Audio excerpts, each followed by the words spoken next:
మనసా TV అందిస్తున్న ఇదండి నా జీవిత కథ 61వ భాగం, హై స్కూల్ పర్వం 30వ భాగానికి మీ అందరికీ కూడా హృదయపూర్వక స్వాగతం. ఇది నిజంగా ఒక విధంగా చూసుకుంటే చాలా అద్భుతమే అని చెప్పుకోవాలి. 30 భాగాలు అంటే ఒక్కో భాగం 20 నిమిషాలు చూసుకుంటే 600 నిమిషాల పాటు బాల్య పర్వాన్ని, మరొక 600 నిమిషాల పాటు హై స్కూల్ పర్వాన్ని, అంటే 1200 నిమిషాల పాటు ఎంతో ఆసక్తి కలిగే విధంగా, మీకు నచ్చే విధంగా ఒక జీవిత కథను, ఒక సామాన్య వ్యక్తి యొక్క జీవిత కథను ముందుకు తీసుకువెళ్ళడం అంటే నిజంగా ఇది నా వరకు చెప్పుకుంటే ఇది ఒక అద్భుతంగానే భావిస్తాను. ఇంకా చాలా చెప్పవలసింది ఉంది. అసలైన కథ అంతా ముందే ఉంది. ఈరోజు హై స్కూల్ పర్వాన్ని ముగిస్తున్నాను. తర్వాత కాలేజీ పర్వంలోకి ప్రవేశిస్తున్నాం. ఈ హై స్కూల్ పర్వాన్ని ముగించేటప్పుడు ఒక్కసారి అంతా కూడా సింహావలోకనము అంటారు. అంటే రివ్యూ, మొత్తం హై స్కూల్ జీవితం గురించి ఒక రివ్యూ అన్నమాట. హై స్కూల్ జీవితంలో మొట్టమొదటిగా మనం చెప్పుకోవలసింది ఎవరి గురించి అంటే బడి గురించి చెప్పుకోవాలి. బడితోటే కదా అనుబంధం. అంటే బాల్య దశలో ఒక స్కూలు నిర్వహించేటువంటి పాత్ర చాలా కీలకమైనటువంటిది. ఒక భవితకు పునాది వంటిది. ఒక వ్యక్తిత్వాన్ని రూపొందించుకోవడంలో చాలా కీలకమైనటువంటి పాత్ర పోషిస్తుంది బడి. అందువల్ల అక్కడే అనేక మలుపులు తిరుగుతుంది జీవితం. ఒక చెడలవాట్లకు లోనైనా, ఏవైనా బలహీనతలకు లోనైనా, చదువు పట్ల ఏ విధమైనటువంటి ఆసక్తి లేకపోయినా, వ్యక్తిత్వ వికాసం జరగకపోయినా దాని ప్రభావం అంతా భావి జీవితం మీద పడుతుంది. అందువల్ల బడి చాలా కీలకమైనటువంటిది. మరి అందరి జీవితాల్లోనూ కీలకమైనటువంటిది. మరి నా వరకు వచ్చేటప్పటికి వేగేశ్వరపురం KSR PH స్కూల్, అప్పుడు అలా అంటేనే అప్పటి వాళ్ళకి తెలుస్తుంది. ఇప్పుడు GH స్కూల్ అంటే ఏం లేదు, ప్రభుత్వ ఉన్నత పాఠశాల. అప్పుడు పరిషత్ ఉన్నత పాఠశాల. అంతే మార్పు. భవనం కూడా మారిపోయింది. అప్పటి మనసులో ఉన్న భవనం వేరు, ఆ బడి వేరు, ఇప్పుడు చూస్తున్న బడి వేరు. కానీ ఈ బడి చూస్తే ఆ బడి గుర్తుకొస్తుంది. ఆ బడిని గుర్తు చేసుకుంటే ఈ బడిని చూస్తే అద్భుతంగా అనిపిస్తుంది. అందువల్ల ఈ బడితో ఉన్నటువంటి అనుబంధం ఒక్కొక్కరికి జీవితానికి చాలా కీలకమైనటువంటిది. అందువల్ల ముందుగా బడి గురించి నా అభిప్రాయాన్ని క్లుప్తంగానే వివరిస్తాను. మరపురాని బడి నేను మెచ్చిన బడి, మధురానుభూతుల బడి, విలువలు నేర్పిన బడి, చరిత్ర కలిగిన బడి, ఎందరినో జీవన విజేతలుగా చేసిన బడి, మేము చదివిన బడి, మాకు నచ్చిన బడి. చదువుతాం, అందరం చదువుతాం, కానీ ఆ బడి నచ్చకపోవచ్చు ఒక్కొక్కసారి. ఎప్పుడు ఈ బడిలోంచి బయటకు పోదామా అన్నట్టుగా ఉంటుంది. కానీ అలా కాదు, బడి తలుచుకుంటేనే ఆనందం కలిగేలా ఉంటుంది. KSR PH స్కూల్ వేగేశ్వరపురం బడి భవితకు బాటలు వేసినటువంటి బడి, గర్వంగా చెప్పుకునే బడి. అంటే ఈ బడిలో మేము చదివాము అని గర్వంగా చెప్పుకోదగినటువంటి స్థాయి ఉన్నటువంటి బడి. మా మదిలో కొలువైన గుడి మా బడి. మా మదిలో కొలువైన గుడి మా బడి. ఒక గుడి లాంటిది బడి. అంటే పవిత్రంగా, గౌరవంగా, గొప్పగా చూసుకునేటువంటిది అని భావించాలి. ఇక్కడ ఉత్తమ ఉపాధ్యాయులతో, మనసుకు నచ్చే విద్యా బోధనలతో, ఉత్తమ ఉపాధ్యాయులతో, మనసుకు నచ్చే విద్యా బోధనలతో ఆనాటి టీచర్స్ అందరూ కూడా చాలా అద్భుతంగా బోధించేవారుగా పేరు పొందిన వారే ఉన్నారు. వేలాది మందికి దారి చూపిన బడి, వేలాది మందికి దారి చూపిన బడి, ఆటల్లో రాణించిన క్రీడాకారులకు పుట్టినిల్లు. ఎంతోమంది వాలీబాల్, బ్యాడ్మింటన్, ఖోఖో, కబడ్డీ ఇటువంటి ఆటల్లో మంచిగా రాణించినటువంటి బడి. తో మెప్పించిన గాయకులకు సంగీత నిలయం. అనేక పాటల పోటీలు జరిగాయి అక్కడ. మంచి మంచి సింగర్స్ తయారయ్యారు అక్కడి నుంచి. వాళ్ళను కూడా మీకు ముందు ముందు పరిచయం చేస్తాను. చాలా మంది వస్తారు. ఇప్పుడు హై స్కూల్ పర్వం కాబట్టి అలా ఆగిన తర్వాత ముందు ముందు వచ్చే పర్వాల్లో చాలా మంది ప్రముఖులు అందరూ కూడా ఈ సీరియల్లో చోటు చేసుకుంటారు. చదువులో రాణించేలా చేసి రాజ్యాలు దాటించిన బడి.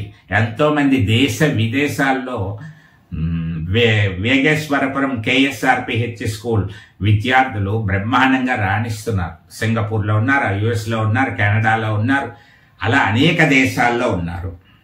కవులు, గాయకులు, నటులు, పండితులు ఉద్భవించారు.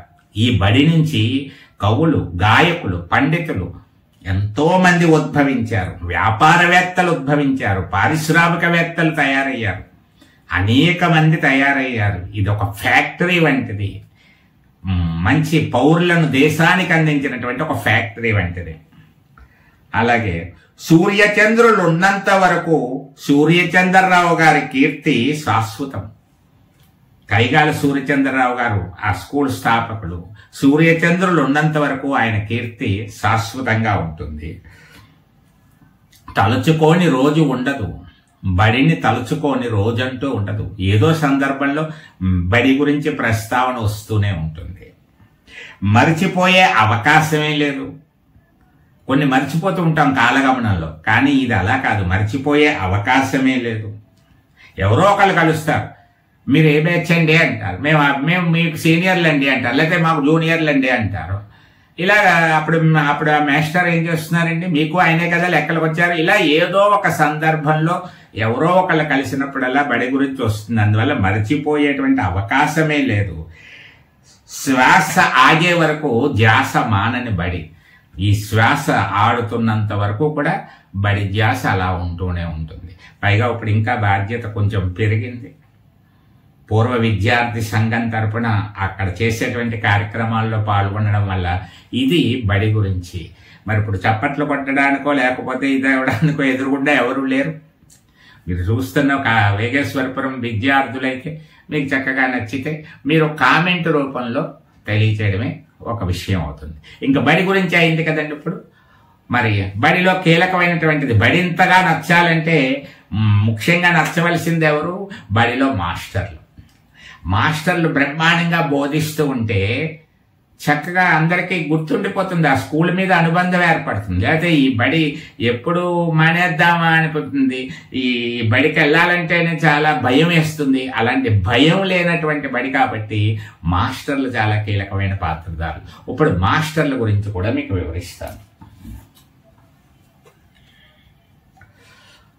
నిర్వహణలో సమర్థులు, బోధనలో బహు ప్రవీణులు.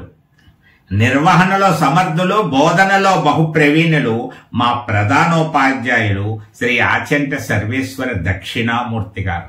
ఎంతో దక్షత కలిగినటువంటి వారు. స్ఫూర్తినిచ్చారు, కీర్తిని పెంచారు. గురుదేవునిగా మదిలో నిలిచారు.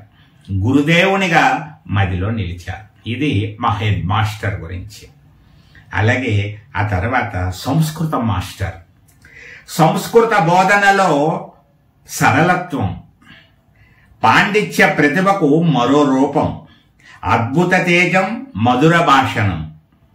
మా సంస్కృత మాస్టారు గోదావరి శేషగిరిరావు గారు, నమో నమః.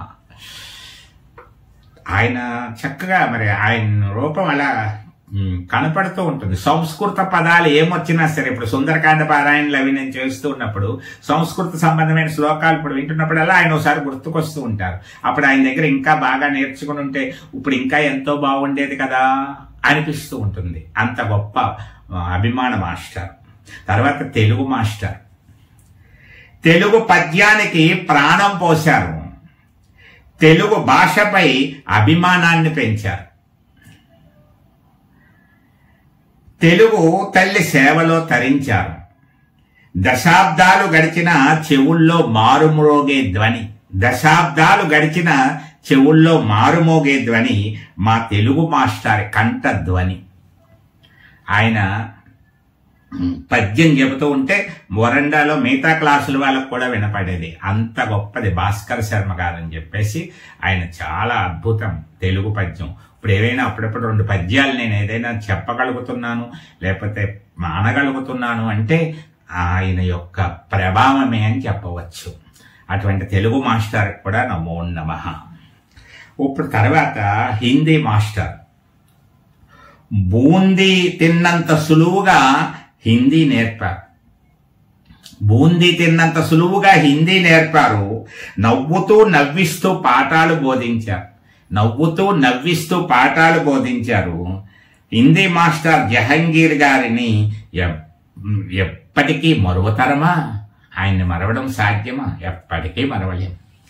అలాగే హిందీ తర్వాత మరొక ముఖ్యమైన సబ్జెక్టు లెక్కలు. లెక్కలు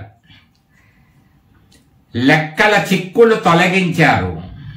ఎక్కువ మార్కులు తెప్పించారు. ఆశీర్వాదం మాస్టర్ ఆశీస్సులు ఫలించాయి. ఆశీర్వాదం మాస్టర్ లెక్కలు చెప్పారు. ఆయన చక్కగా సులభంగా సరళంగా బోధించారు. అందరూ పాస్ అయ్యేటట్టుగా చేశారు. చక్కగా ఆయనకు కూడా నమో నమః. ఎన్ఎస్ టీచర్ గారు, విజయ్ కుమార్ గారు జీవశాస్త్రాన్ని ఉత్సాహంగా బోధించారు. మార్కుల కోసం పోటీ పడే తత్వాన్ని పెంచారు. ఆవిడ ఎప్పుడు పరీక్ష వెంటనే ఒక పాఠం అయిపోగానే వెంటనే ఒక టెస్ట్ 25 మార్కులకి, ఆ 25కి 23 పైనే అందరికీ కూడా. అంత పోటీ తత్వాన్ని పెంచారు. మెచ్చుకునే బోధనతో ఆకట్టుకున్నారు. చక్కగా అందరు విద్యార్థులు మెచ్చుకునే విధంగా ఆవిడ బోధనతో ఆకట్టుకున్నారు.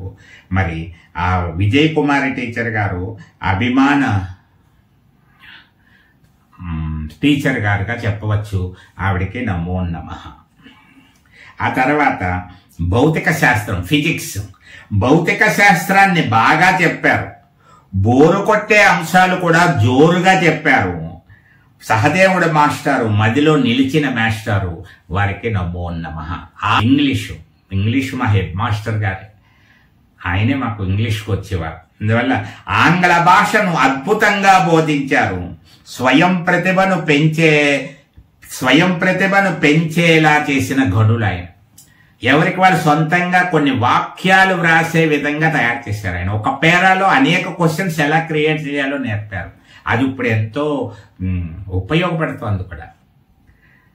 ఆచంట సర్వేశ్వర దక్షిణామూర్తి గారు మదిలో నిలిచిన గురుదేవులు, వారికి నమో నమః. తర్వాత సోషల్ మాస్టర్ కామయ్య శాస్త్రి గారని ఒక ఆయన ఉండేవారు. ఈయన ఫోటో అది కూడా దొరకలేదు, కానీ చాలా కొంచెం లావుగా ఉండేవారు. చాలా సరదాగా ఉండేవారు. చాలా చక్కగా చెప్పేవారు. ఆయన సాంఘిక శాస్త్రాన్ని సరళీకృతం చేశారు. నవ్వుతూ నవ్విస్తూ బోధించారు. ఆగ్రహం చూపని నిండైన విగ్రహం సోషల్ మాస్టారు కామయ్య శాస్త్రి గారు, వారికి నమో నమః. తర్వాత డ్రాయింగ్ మాస్టర్, ఈయన మాకు బోధనలో ఏమీ ఉపాధ్యాయునిగా ఏమీ బోధించినటువంటి సబ్జెక్ట్ టీచర్ ఏం కాదు. అలాగే డ్రాయింగ్ లేకుండా మేము హాబీ మాస్టర్ కాబట్టి ఈయన అప్పుడప్పుడు వస్తూ ఉండేవారు. కాస్త పనిష్మెంట్లు ఎక్కువ ఇచ్చేవారు. పనిష్మెంట్లు ఎక్కువ ఇస్తే అప్పుడు కొంచెం చాలా ఇబ్బంది పడేవాళ్ళం, కానీ అది కొంత శిక్షణకు ఉపయోగపడింది. ఆ తర్వాత కాలంలో అర్థం చేసుకుంటే అప్పుడు కాస్త ఇదిగా ఉంటుంది కదా. శిక్షలు కఠినంగా అనిపించిన శిక్షణ బాగా ఇచ్చారు. పదే పదే వ్రాయించి వంట పట్టించారు. 5 సార్లు రాయండి, 10 సార్లు రాయండి అనేవారు. అలాగే రాసేవారు. ఆ విధంగా కొంత మరి మళ్ళా అనుకున్నట్టు అయ్యేది కదా. డ్రాయింగ్ మాస్టర్ గణపతి శాస్త్రి గారు మా మధ్యలో నిలిచినటువంటి డ్రాయింగ్ మాస్టర్, వారికి నమో నమః. ఆజానుబాహులు, దయాస్వరూపులు, విజిలి వేస్తూ సరదాని పెంచే ఆటలెన్నో ఆడించారు. మంచి మనసున్నటువంటి, మంచితనంతో మనసులు గెలుచుకున్నటువంటి డ్రిల్ మాస్టర్. చాలా చాలా మర్చిపోలేనటువంటి మాస్టర్ ఆయన. ఆ తర్వాత hobby master. Hobby master class అంటే హాయిగా విహారం. గ్రౌండ్లో ఏదో గ్రౌండ్ పని చేసినట్టు గ్రౌండ్లో తిరుగుతూ ఉండడమే. తోటపని పేరుతో ముచ్చట్లు, తోట పని చేస్తున్నట్టుగా కాస్త ఏదో కబుర్లు చెప్పుకోవడం. ఆయన జీవిత విశేషాలు చెప్తూ ఉండేవారు. అందువల్ల జీవిత విశేషాలు చెబుతూ ఆకట్టుకున్నారు. హాబీ మాస్టర్కి నమో నమః. ఇప్పుడు మరి ఉపాధ్యాయులు, మాకు చెప్పినటువంటి ఉపాధ్యాయులు చాలా మంది ఉండవచ్చు, కానీ మరి అనుబంధం ఉన్నటువంటి వారి గురించే కదా ఇది చెప్పేటువంటిది. అలాగా అన్ని సబ్జెక్టులు అవడం అయింది. అయితే మరి కొంతమంది కూడా ఉన్నారు, వారిలో కొంతమందిని ఇప్పుడు మీకు పరిచయం చేస్తాను. సకాలంలో బెల్ల కొట్టే రామారావు సెలవు నోటీసులు తెచ్చి మురిపించేవారు. బెల్ ఎప్పుడవుతుందా అని ఎదురు చూసేటువంటి చెవులకు ఆ గంట ధ్వని చాలా ఆనందంగా వినిపించేది. అలాగే నోటీస్ వస్తోందంటే సెలవు, చక్కగా సంతోషం, కంటిన్యూషన్. వర్షం పడుతోందంటే కాసేపు నోటీస్ వచ్చేస్తుంది అంటే వచ్చేసింది, కంటిన్యూ చేశారు అనేవారు. ఇలాంటివి ఎన్నో. రామారావు అనేటువంటి ఆయన, సత్యనారాయణ అనేటువంటి ఆయన, ఇద్దరు అటెండర్లు ఉన్నారు. వాళ్ళిద్దరూ కూడా చక్కగా మదిలో నిలిచినటువంటి రూపాలు, అవి కూడా ఇప్పటికీ కూడా చెరగని రూపాలు. ఇవన్నీ కూడా వారికి కూడా నమో నమః. అలాగే ఏ బంధము లేకపోయినా, ఏ అనుబంధము లేకపోయినా, ఏ బంధము లేకపోయినా మామయ్య అని పిలిపించుకున్నారు. బడి పిల్లలందరికీ ఏకైక మామయ్యగా నిలిచారు. మామయ్య అని ఒక ఆయన ఉండేవారు, దోసనపూడి మామయ్య అనుకుంటా ఆయన.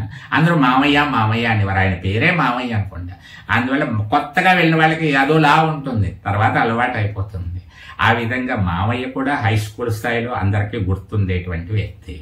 ఇంకా చివరిగా ఒకే పల్లెల్లో అనేక రకాల మిఠాయిలు పెట్టి లైటు స్తంభం కింద మా కోసం ఎదురు చూసే సూరయ్య బడి విరామంలో తినుబండారాలు అందించాడు.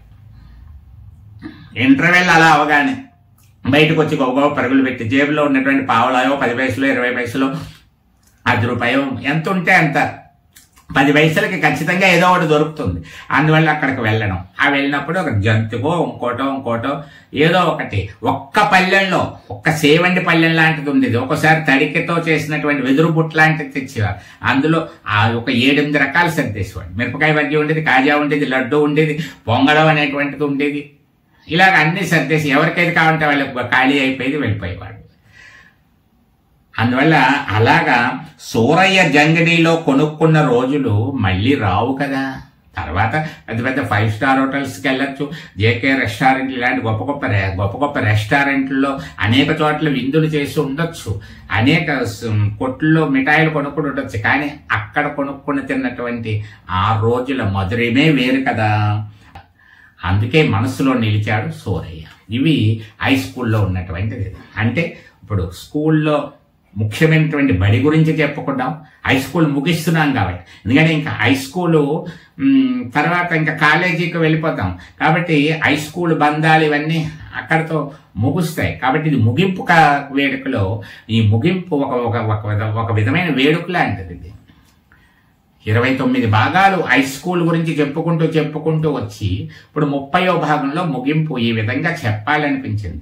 వాస్తవానికి 2 రోజుల క్రితమే ఇవ్వాలి, కానీ ఎలా ముగించాలి, ఎలా చెప్పాలి అనేటువంటి ఒక భావన మనసులో వేసి అది గ్రైండర్లో పడి రుబ్బి చివరికి ఈ రోజుకి ఇలా రూపాంతరం చెంది మీ ముందుకు వచ్చింది. మరి ఎలా ఉందన్నది మీరే చెప్పాలి. సరదాగా ఒక లైక్ చేసి ఒక కామెంట్ పెడుతూ ఉంటే ఇలాంటివి ఎన్నో చేయడానికి చాలా ఆనందంగా ఉంది. అసలే ఇది వినూత్న ప్రయోగం, ఎవరికి అక్కర్లేనిది, ఎవరు చెయ్యలేనటువంటిది.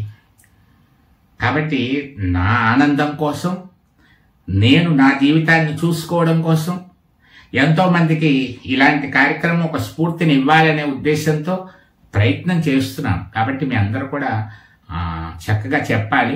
అయితే మొన్న స్టూడెంట్స్ గురించి, ఫ్రెండ్స్ గురించి చెప్పేటప్పుడు ఒక విషయం చెప్పలేదు మీకు. అంటే ఆ ఫోటోలు దొరికిన వాళ్ళందరికీ ఇచ్చాను. ఆ తర్వాత కొంతమంది గురించి ఇవ్వడం కుదరలేదు. వాళ్ళ ఫోటోలు దొరకకపోవడం, ఆ సమయంలో చెప్పడం భాగం పెరిగిపోతూ ఉండడం. ఇందులో హై స్కూల్ స్థాయిలో సత్యవతి ముచ్చెర్ల, అంటే రామారావు అనేటువంటి ఆయన అటెండర్ అని చెప్పాం కదా, వాళ్ళ అమ్మాయి సత్యవతి అనే అమ్మాయి. అలాగే రత్నప్రకాష్ స్పైడమెట్ నుంచి వస్తూ ఉంటాడు. రత్నప్రకాష్ కొయ్య చంద్రశేఖర్ చిడిపి నుంచి వస్తూ ఉంటాడు. డివి భాస్కర్ రావు డివిఎన్ మాస్టర్ అబ్బాయి, అలాగే బల్లా వెంకటేశ్వరరావు, అలాగే గోదావరి శాస్త్రిరావు గారి అబ్బాయి శంకరం సంస్కృతం మాస్టర్ అబ్బాయి శంకరం, పిల్లల మరి శ్రీనివాస శాస్త్రి చాలా బాల్యమిత్రుడు, నవ్వుతూ పలకరిస్తాడు. ఆ చిన్నప్పుడు 5వ తరగతి 4వ తరగతిలో ఎలా నవ్వుతూ పలకరించుకున్నామో ఇప్పుడు కూడా అలాగే పలకరించుకుంటాం కనపడగానే. ఏరా అని చక్కగా పలకరించుకునే స్నేహం. అలాగే గొంతియ్య అని ఒక అతను ఉండేవాడు. ఇప్పుడు తర్వాత కలుసుకోలేదు మేము 10th క్లాస్ తర్వాత, కానీ పేరు రూపము గుర్తుంది. అలాగే ఇజ్రాయిల్ చాలా పొడుగ్గా ఉండేవాడు, అప్పుడప్పుడు కలుస్తూ ఉంటాడు ఇజ్రాయిల్. ఇమ్మానియల్ అని ఒక అతను ఉండేవాడు. 10th క్లాస్ తర్వాత వీళ్ళని మళ్ళీ చూడడం జరగలేదు, ఇంకా చూస్తానో లేదో కూడా తెలియదు కూడా. అలాగే గుబ్బల శ్రీనివాస్ అని ఒక అతను ఉండేవాడు, సహదేవుడు మాస్టర్ మేనల్లుడు అనుకుంటా. అతను కూడా మాతో పాటు 10th క్లాస్ చదివాడు. కల్లూరి కాశీ విశ్వనాథ్ ఇంటర్మీడియట్లో తర్వాత చాలా మంచి ఫ్రెండ్ అయ్యాడు అతను. ఈ విధంగా వీళ్ళందరితోటి కలిసి ముందుకు వెళ్ళడం జరిగింది. చామర్తి భాస్కర్ రావు, ఇలాంటి వీళ్ళందరూ కూడా గొప్ప విషయం ఏమిటి అంటే హై స్కూల్ పర్వంలో ఆ రోజుల్లో అప్పటికే అనేక మంది కొన్ని సిగరెట్లు తాగడాలు అటువంటి దుర్వ్యసనాలకు అలవాటైపోయినటువంటి రోజుల్లో అలాంటి వాటికి వెళ్ళకుండా ఉండేటువంటి విధానంలో ఉన్నటువంటి ఫ్రెండ్స్ అందరూ కూడా ఇంచుమించుగా మా బ్యాచ్ అందరూ కూడా అందువల్ల మంచి అలవాట్లతోటే హై స్కూల్ని చక్కగా ముగించుకోవడం జరిగింది. ఇక్కడికి హై స్కూల్ పర్వాన్ని ముగిస్తున్నాను. నాకు గుర్తున్నంత వరకు ప్రతి విషయాన్ని కూడా చాలా వివరంగానే విస్తారంగానే చెప్పాను అని అనుకుంటున్నాను. దానికి మీ స్పందనను బట్టే అది ఏం చేశాను ఎలా చేశాను అన్నటువంటి చూస్తున్న వాళ్ళు చెబితే తెలుస్తుంది. కాబట్టి పర్సనల్గా నా వాట్సాప్కి అయినా మెసేజ్ చేయండి, మీరు కామెంట్ బాక్స్లో పెడితే అది చిరస్థాయిగా ఉండిపోతుందని తెలియజేస్తున్నాను. అలాగే మరి కాలేజీ పర్వం కూడా చాలా ఆసక్తిగా ఉంటుంది. అది తక్కువ భాగాలే ఉంటుంది కాలేజీ పర్వము. ఆ తర్వాత నుంచి ఇంకా ఉపాధ్యాయ పర్వం మొదలవుతుంది. ఎందుకంటే కాలేజీలో చదువుతూ ఉండగానే ట్యూషన్స్ మొదలు పెట్టాను కాబట్టి ఉపాధ్యాయ పర్వం మొదలు పెడుతుంది. ఈ ఉపాధ్యాయ పర్వంలో ఇంకా చాలా మంది వస్తారు స్టూడెంట్స్, వాళ్ళ ఇంటర్వ్యూలు ఉంటాయి, వాళ్ళ అభిప్రాయాలు ఉంటాయి, చాలా సందడిగా ఉంటుంది. అదంతా నాకు ముందు కనపడిపోతుంది. ఒక రూపం బాహుబలి 3 లాంటిది అనుకోండి. 1, 2 చూశారు, ఇప్పుడు ఉపాధ్యాయ పర్వం ఒక 3లా ఉంటుంది. కాబట్టి ఈ కార్యక్రమాన్ని ఈ సీరియల్ని ప్రోత్సహించమని ఒక్క లైక్, చూడగానే ఒక లైక్ కొట్టి మీ కామెంట్ రాసి ఈ భాగాన్ని చాలా ఎక్కువ మంది చూసి ఆదరించి నన్ను ఆనందింపజేసి కాలేజీ పర్వంలోకి ఉత్సాహంగా ప్రవేశించేలా చేస్తారని కోరుకుంటూ మీ అందరికీ కూడా నమస్కరిస్తూ సెలవు తీసుకుంటున్నాను.